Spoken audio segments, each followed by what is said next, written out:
The riots in Southern California and across the country persisted. A curfew seemed to help in downtown Los Angeles a bit last night.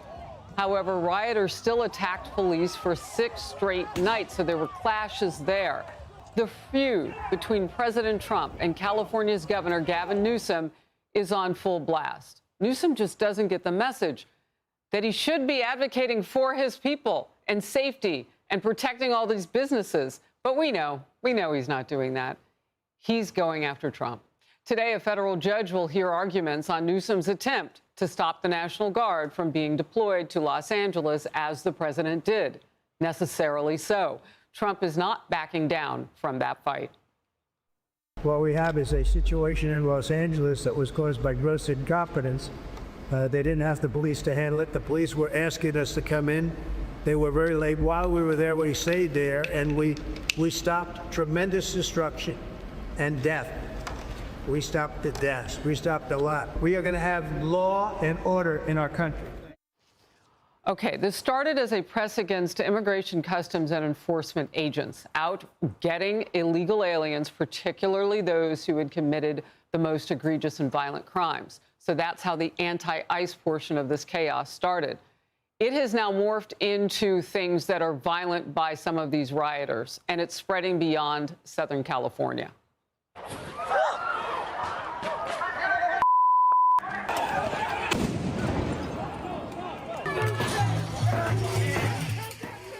So clearly, it's not just ICE agents they hate. They hate the police. They must hate American citizens because they put everybody in danger when they behave like this. And we know that they don't care if they keep people from going to their jobs during the daytime by blocking them. These people are dangerous and thirsty for attention, apparently. In cities large and small across the country, police faced an anti-ICE protest, both peaceful and violent.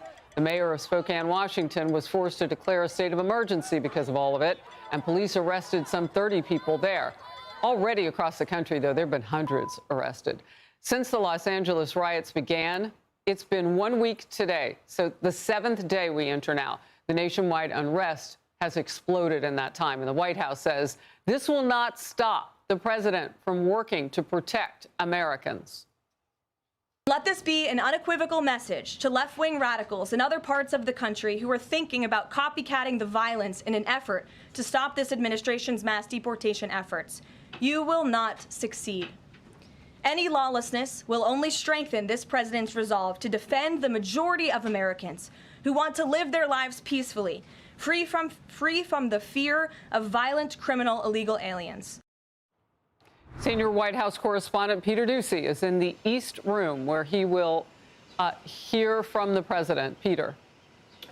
We had to pop out to the North Lawn. They said we couldn't do any live shots before the president got there. So okay, here we are. And so it's not a window. You're on the North Lawn. Good to know. It's all a green screen. Yeah.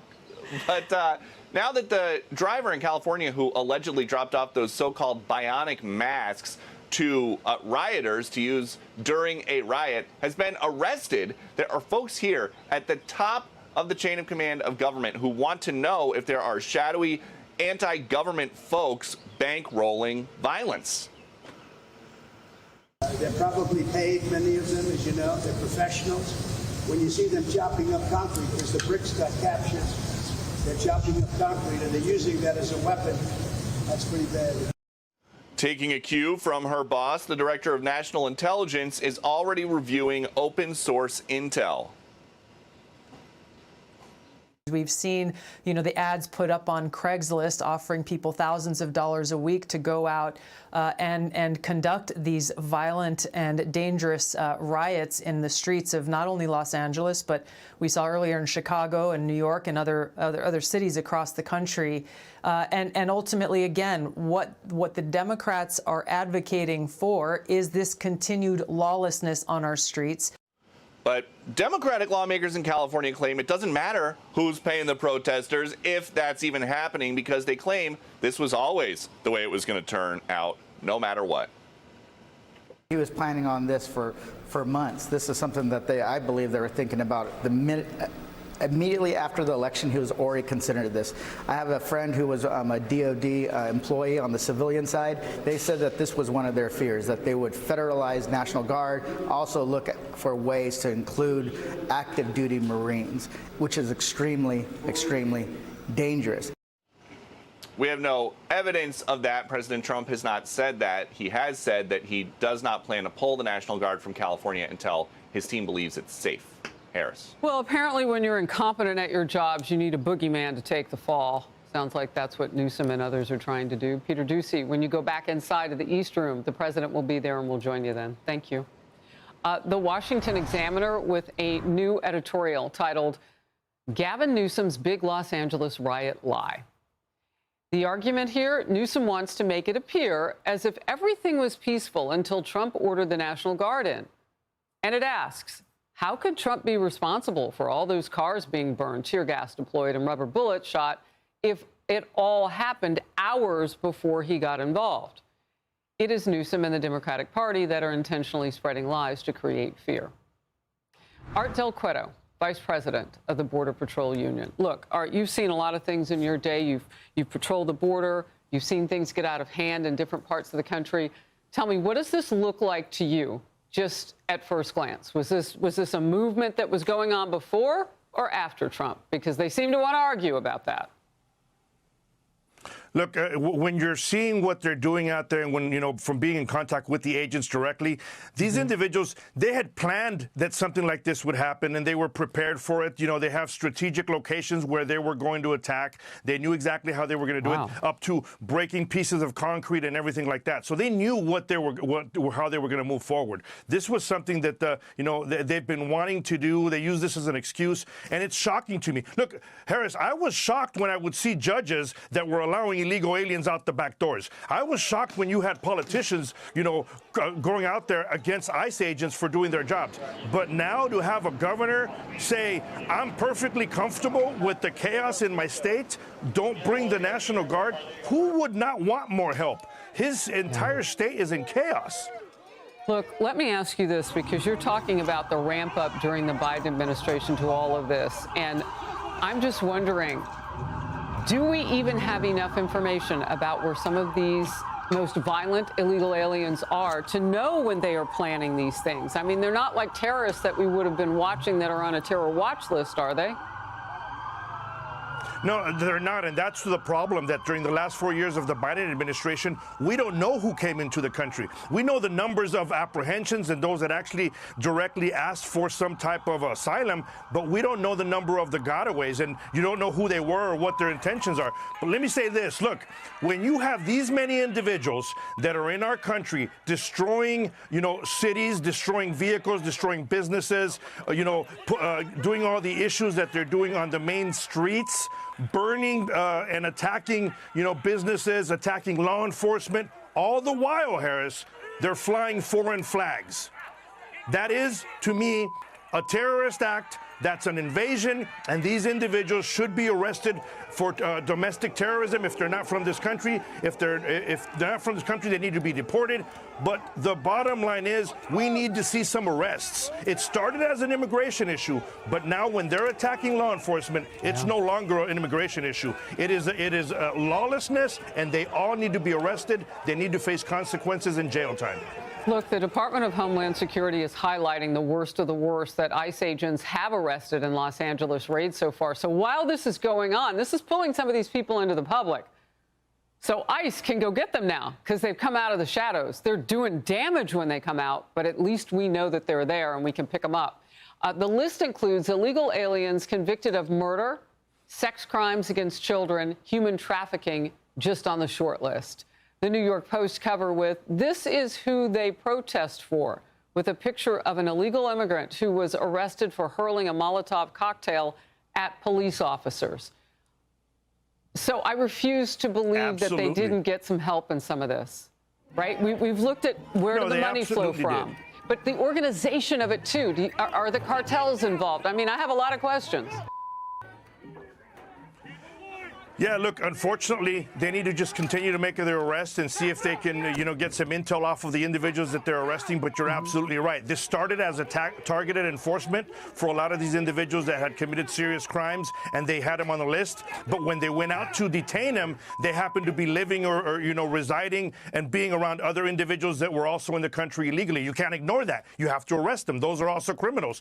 Also, when you start seeing the individuals that are being arrested at some of these factories, some people have downplayed it and said, oh, well, are you really going after dangerous criminals? I remind people, when you're in the country illegally, that's a crime. When you're in the country and using somebody else's identification, that's also a crime. That's called identity theft. So, yes, I think, ICE is doing the right thing. Border Patrol is doing the right thing. And we need to see some arrests from these individuals that are attacking law enforcement. And we need to see real consequences because, as you said, it's not just in Los Angeles. It's spreading to other parts of the country. The ICE facility in Tucson got attacked last night, and several of their windows were destroyed. And some of the agents were also attacked down here, too.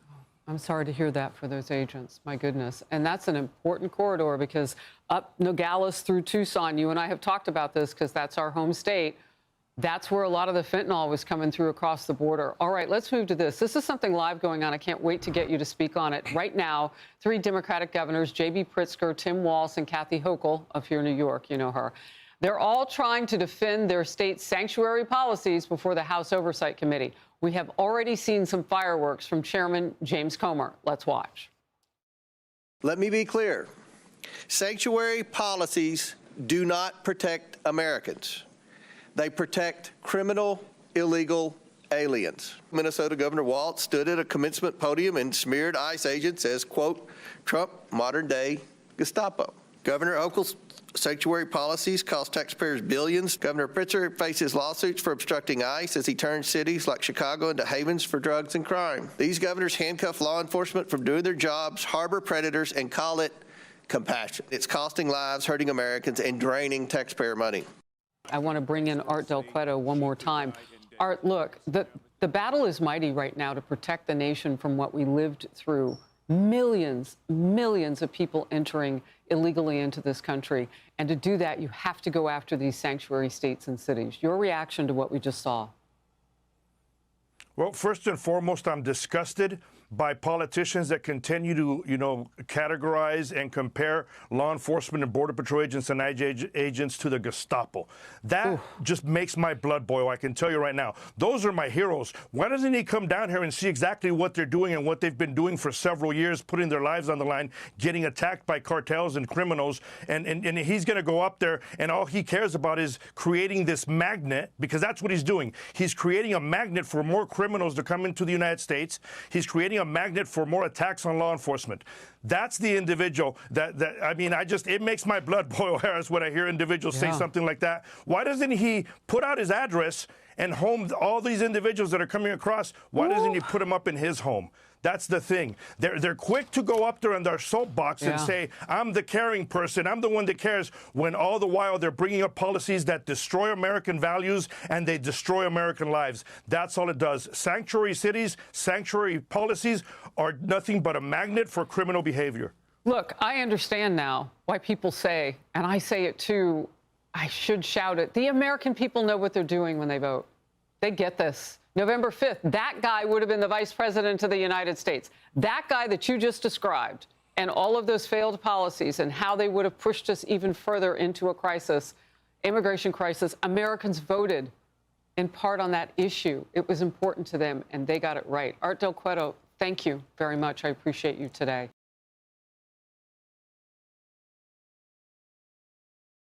Do you know who Sakir Khan is? You should, as the governor of New York State. Do you know? Refresh my recollection. He was an illegal migrant in New York. And do you know what crime he committed in addition to being here illegally? No, I do not. You do not. This was widely reported. He found a 15-year-old girl, threatened her with a metal pole, told her to get into the back seat of his car. He took her clothes off, and he violently raped her in Albany, New York. These are high-profile cases. Yes. New Yorkers know about them, and you don't. So let's talk about Sebastian Zepeda Khalil.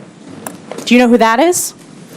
I don't have the specific details at my disposal, no. Well, this is an illegal migrant in New York because of your sanctuary state policies. Do you know what crime he committed?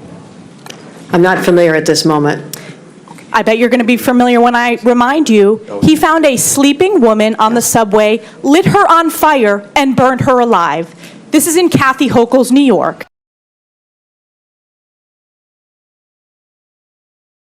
Clash. There was a clash between protesters and police. On full blast. The conflict between the two politicians was on full blast during the debate. Egregious. His behavior was an egregious violation of the rules. Morph. The small startup morphed into a large corporation.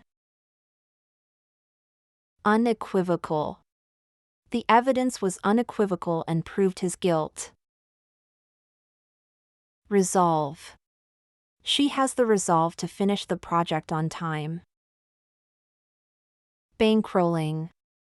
The company is bankrolling the new research project. Take a cue. She was taking a cue from her mentor during the speech. Boogeyman. The politician used the boogeyman of crime to scare voters. Ramp up. The company plans to ramp up production next month. Harbor. The town was accused of harboring criminals. Blood boil. His rude comments made my blood boil.